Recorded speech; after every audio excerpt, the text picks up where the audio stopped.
Rugby World Cup team of the week for week number 1, folks. We're going to pick 15 guys who had a pretty good shift at the weekend. And yeah, you guys can let us know your thoughts on who you thought stood out as well. Picking a team for 8 games is kind of a bit of a tough one. And my list of omissions is longer than the list of guys I actually picked. I tried to give each team a bit of credit. It's kind of hard because you're comparing a game where Romania played Ireland, got 80 points put on them against a game like England and Argentina, 2 more evenly matched teams but didn't have any tries. If you were just looking at pure numbers, you'd probably pick the entire Irish squad because they just blitzed them. But I don't know, man. I tried to keep it a bit balanced. Take it for what it's worth, folks. Yeah, you guys let us know your thoughts as always. Props. I've gone with one that I don't think anyone else is going to go with. I've gone with KEITA INAGAKI from Japan. They got on top up front against the Chileans in their game at the weekend, which was a pretty big win. And he was big defensively. I'm a big fan of defensive shifts. If you guys have watched this channel for any length of time, you will know that. He made 12 from 13 tackles, which is certainly easily the second best guy in terms of loosehead props this week. He was bettered only by the Welsh loosehead because Wales defended for days. But yeah, man, 12 for 13 tackles, top shift from him. Didn't concede any penalties. They were getting on top at scrum time. They were getting on top at maul time, which is not something we usually see from Japan, but they were finding a bit of good pay there. He passed the ball once. He had 4 carries, beat a defender. Yeah, man, just solid shift from your front rower, which I think is exactly what you want. And yeah, I thought they did it pretty well. How they go up against a bigger pack in the likes of England this week, that remains to be seen, but we will see. The tight head, I went one. It's probably more going to be a lot of people's first choice, TANIELA TUPOU. I mean, he played pretty well. Good to see him start and not get injured because he's been a little bit injury prone this year from Super Rugby and from international duties.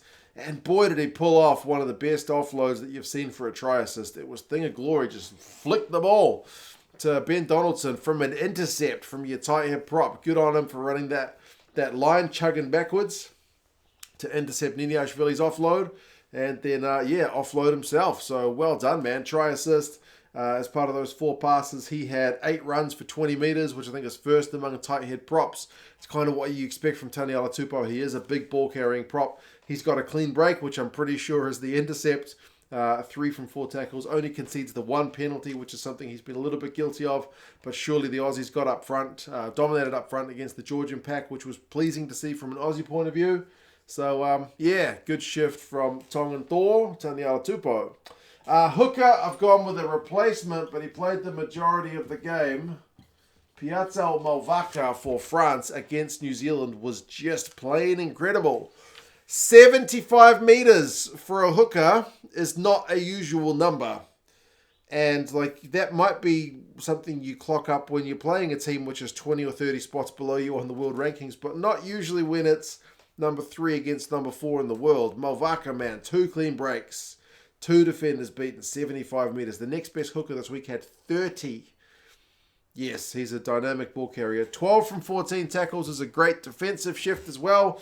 The French lineout operates at 92%. He puts in 3 passes. He doesn't concede any penalties. Yeah, if Marchand is going to be out for a while, then you've got a very capable replacement there in old Malvaca. So well done. Locks, I've gone with another Japanese guy in AMATO FAKATAVA, who was kind of a late call-up to this Japanese squad after being, looked like he was going to be sidelined with injury, but he ended up making it. And he scores himself 2 tries, man. I'm pretty sure somebody who's more into the Japanese domestic scene told me he usually features as more of a loose forward for his club, but he's been selected at lock for Japan, and he plays like a loose forward, man. 2 tries. 6 runs, 26 meters, has a couple of clean breaks, has a couple of defenders beaten. Not something we usually see from locks, and he's not really called upon at line-out time either. But he's also very busy defensively, 16 from 17 tackles. The Chileans did throw the kitchen sink at the Japanese guys at times, so guys like Inagaki and Fakatava had to get through some work. Thought he did it pretty well, and he does have that bit of X factor. Like, he's been bagging tries regularly since he's debuted for Japan not too long ago. So yeah, man, does have a couple of turnovers conceded, but ultimately dynamic guy. Good to see what he can do, and if he gets selected against England, they're certainly going to have to keep an eye on him. Other lock, I've gone with a Welshman in Will Rowlands. And talking of like defensive shifts, he had one of the best, I think. You'll see, man. His work rate is something I've been going on about for a long time, and he showed it this week as well. 27 out of 27 tackles is a huge number. That's quite incredible. Like, for a guy to get double digits is usually pretty good. To get into the teens is pretty exceptional. To break 20 is good, great, fantastic. But he's almost at 30. And he's at 100% against Fiji. Great shift. And he also is the top guy this week for turnovers won. Like, man, what a beast of a performance. I mean, ball in hand, 2 runs for 4 meters. 3 passes is not that flash. But, man, what a defensive powerhouse. He wins 3 lineouts as well. Without a shift like that, I don't think Wales are able to hold on against the Fijian onslaught at the end. So, yeah, well done to old Will Rowlands. Loose forwards, I've gone with a South African who I still think is in great form. And old Pieter-Steph du Toit, he again gets himself on the scoreboard. He's on a bit of a try-scoring run as old Pieter-Steph du Toit. 7 carries for 27 meters is a great return. He just seems very, very fired up. And like one of his carries is the carry before Mani Libbok does that amazing little kick over to Arendse.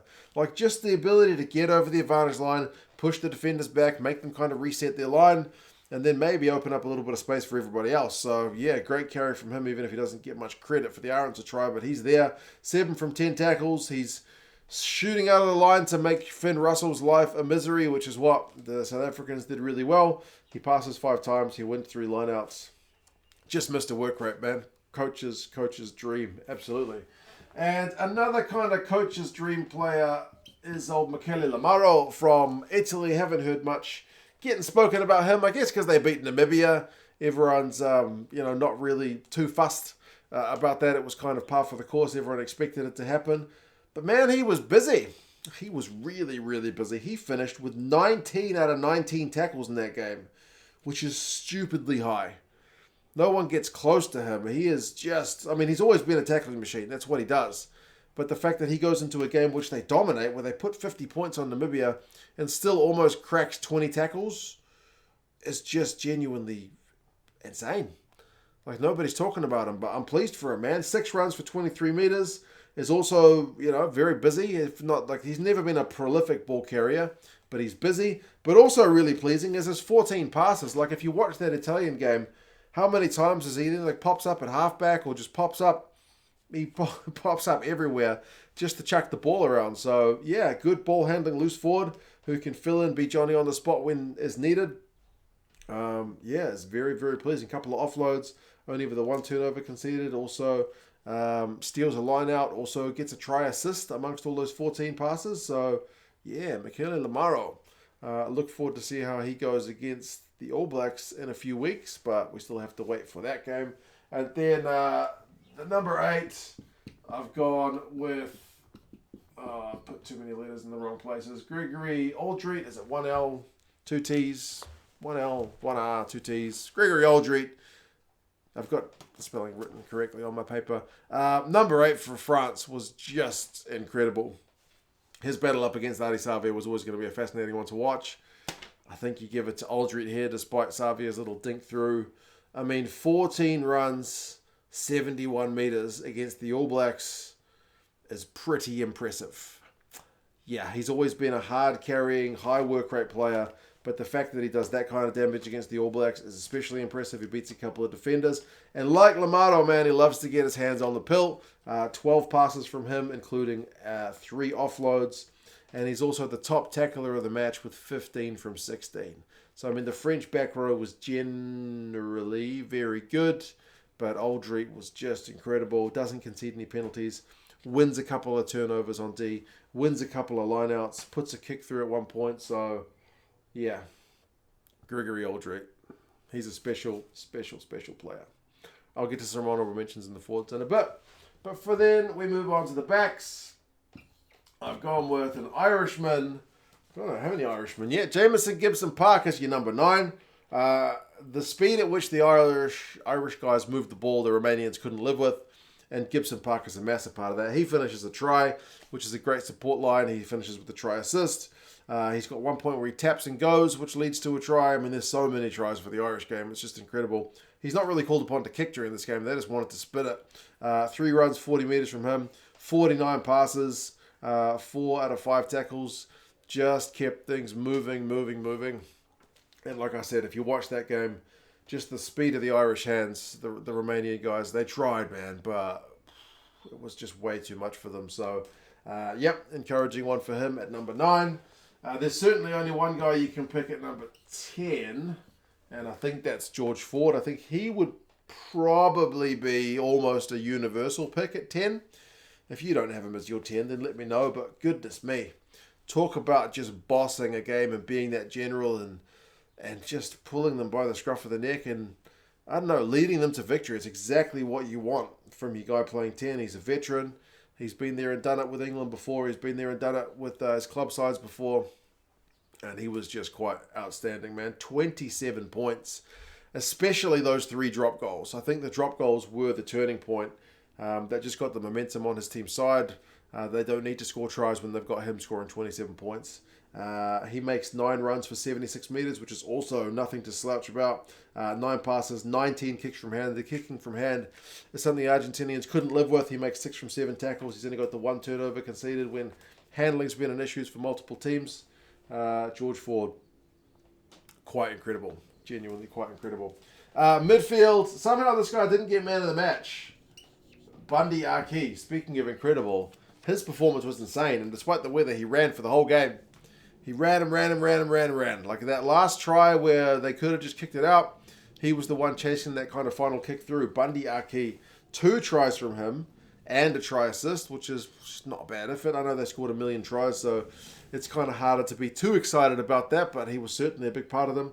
20 carries for 190 run meters, which is what I mean about he ran all day. I'm talking quite literally. 5 clean breaks, 8 defenders beaten, 12 passes, 3 offloads. He has got a couple of handling errors, but man, 2 from 3 tackles. Not asked to do that much on defense, the Irish guys, but boy, Bundee Aki was just insanely everywhere.